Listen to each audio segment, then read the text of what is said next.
Now we're going to take a look at the Liquify filter. And to do so, I'm going to first demonstrate on the elephant JPEG image. So we can open that. And before you go in and do any Liquify or anything else, you're first going to duplicate your background layer. And then you're going to make a selection around the area that you are going to be altering. And so I am going to alter this area. We're going to pretend we want to slim up this elephant. So with my selection made, now I'll go to Filter. And then I'm going to go down to Liquify. And you'll see that only this area is showing. Now when your Liquify opens, if you don't see this large panel here and all of the tools over here to the left, you should see an Advanced tab over here. So you want to click Advanced Mode, and that will open up and the extra tools will show for you. Now the first thing I want to do is mask out the area that I don't want affected. And so I'm going to select my Freeze Mask tool. And what that's going to allow me to do is paint in this mask. And any area that I paint in is not going to be affected when I apply my Liquify filter. It's okay if I go over, I can just remove the area. It's one of the joys of masking. It's not permanent, easy to adjust. Now I'm going to zoom in a little bit. And now I'm going to select the Thaw Mask tool. So Freeze Mask adds the mask and Thaw removes it. And so any area that's not painted in will be affected.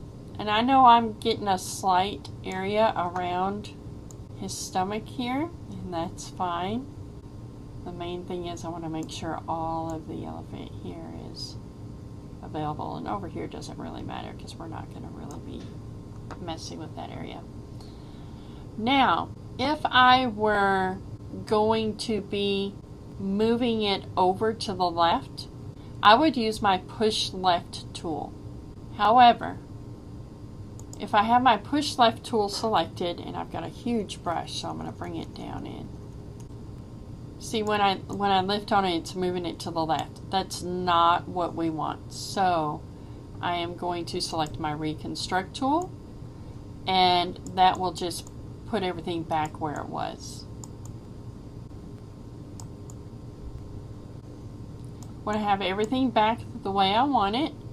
Now let's look at the first tool up here, which is the Forward Warp tool. I'm going to lower my brush, and you can see where I can push up or down using this tool.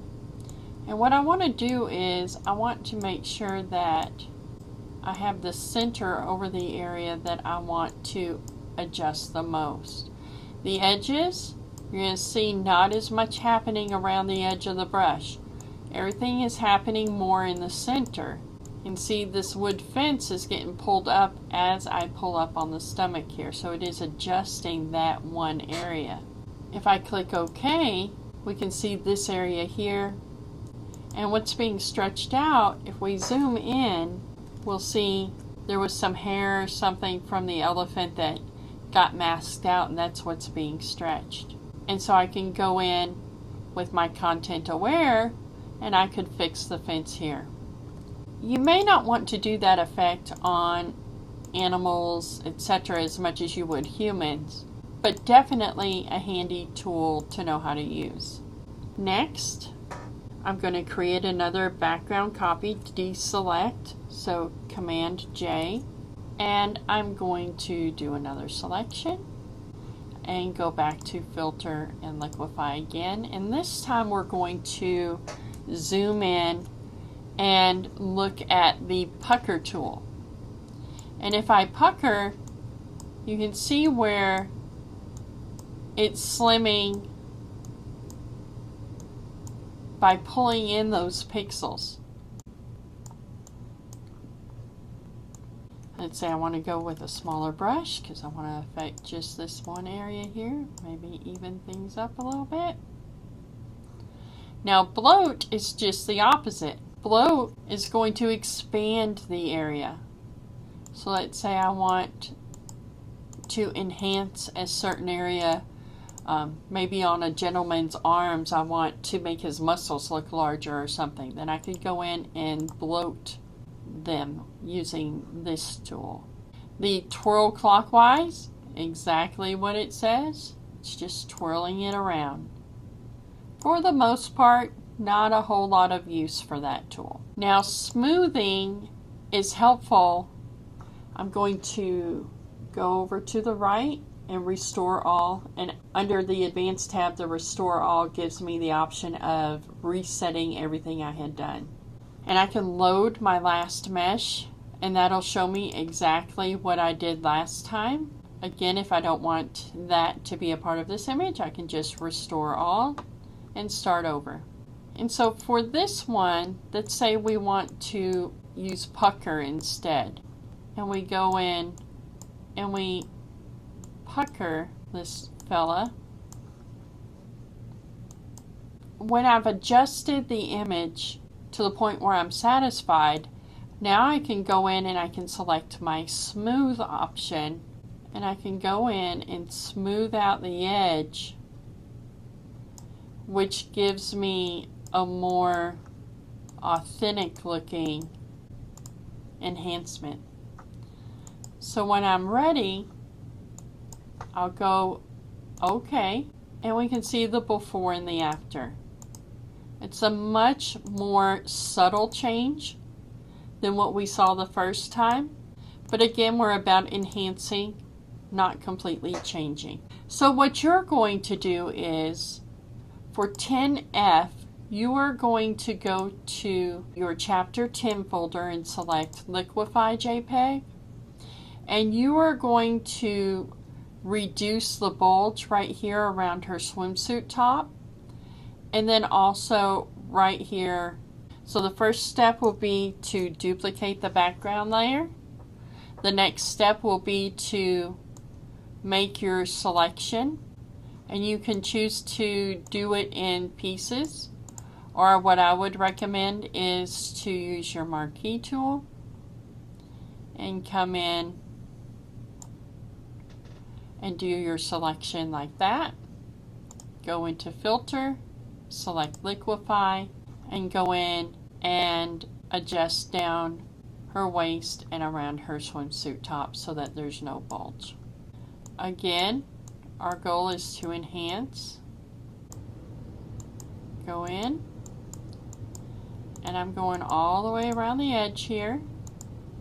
And then when I'm through, what I'm going to need to do is use my smoothing brush, go over the edge.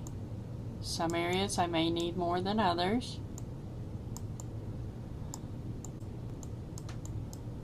Take care of all the edges that you adjusted.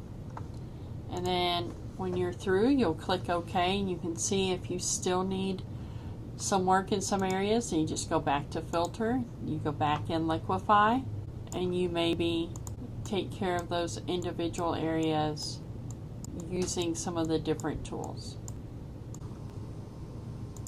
You see an area that you don't like what adjustments you've made, you grab your restore brush and you go in and you restore that area. Once again, when you're happy with what you've got, you click OK. You can see your before and after. When you're through, you'll save this as 10F, your last name, _ Liquify. Make sure it's in your Chapter 10 folder and click Save. Now, real quick, I would like to demonstrate another way in which images can be slimmed down using the transform option. And so what you can do is make a selection. And so just for demonstration purposes, what I'm going to do is crop this picture to where this part of her is vertical. So let me go in. There we go. And now what I would do is, in order to transform the image, just using the transform tool, is first I will duplicate my background layer. Next, I'm going to go Command or Control T, zoom out, and then I'm just going to move it in just a little bit using either the left or the right slider depending on what side you've got that you need to adjust. I've also seen people stretch it like that. I prefer actually neither of these ways, but the book does mention them, and so I wanted to demonstrate them for you. Additionally, if I didn't want to adjust this area of the image, I'm going to hit Escape to cancel out of that. I could just select this area and now free transform just that part of the area in, and I am going to have to do some work on my background. Command or Control D to deselect, and I do have this area here on the background that I'm going to have to work on, but that made it a little bit more believable, and it didn't adjust any of the pixels over on this part of the image. Alright, and that concludes the transforming filters and tools part of this lesson.